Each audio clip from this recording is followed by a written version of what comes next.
Trustee Rodriguez.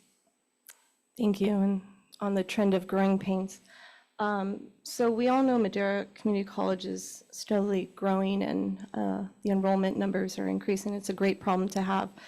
But as we move forward, and I'm looking at the proposed budget, and you did say that we would be able to make changes. So would we have to have a special meeting, or how would that work to the budget allocations if needed because of growing pains? Can I say something? Board members need to be very careful about making suggestions for changes to the college budgets that have gone through a whole process on the college campus. The college campus made priorities for themselves. They know what they need. It's not up to individual board members to get involved in the micromanagement of college budgets. You are asking for trouble when you start doing that. You don't know enough about what's going on that campus to say that money should be spent a different way, and even within the district. And I was a college president, and I'm telling you, I'm too far removed. I would never try to tell a college president that their budget needs to be changed, nor would I try to tell the chancellor that.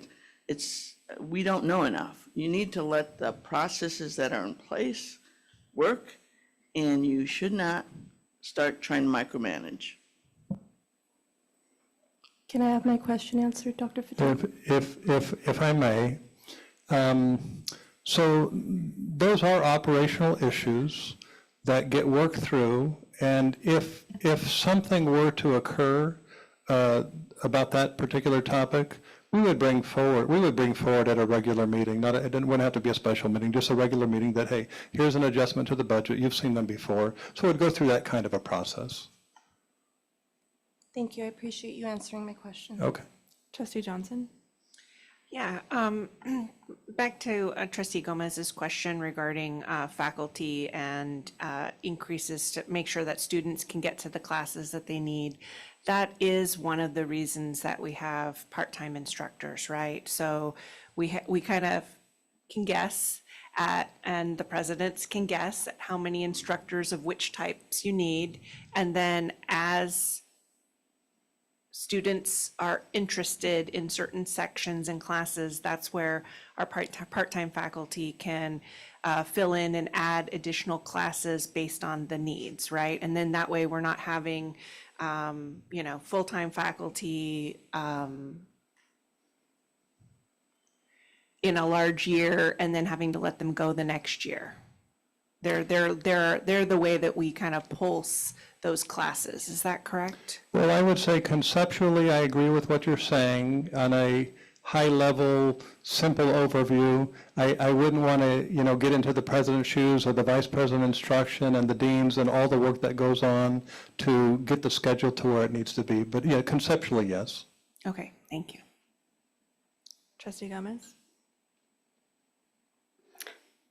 Trustee Ikeda, with all due respect, I was not trying to micromanage any campus at all. I was just asking on a macro level as to how processes work. I would never tell President Buckley to hire more florist arrangement classes, even though my Latino community uses them in all the quinceañeras.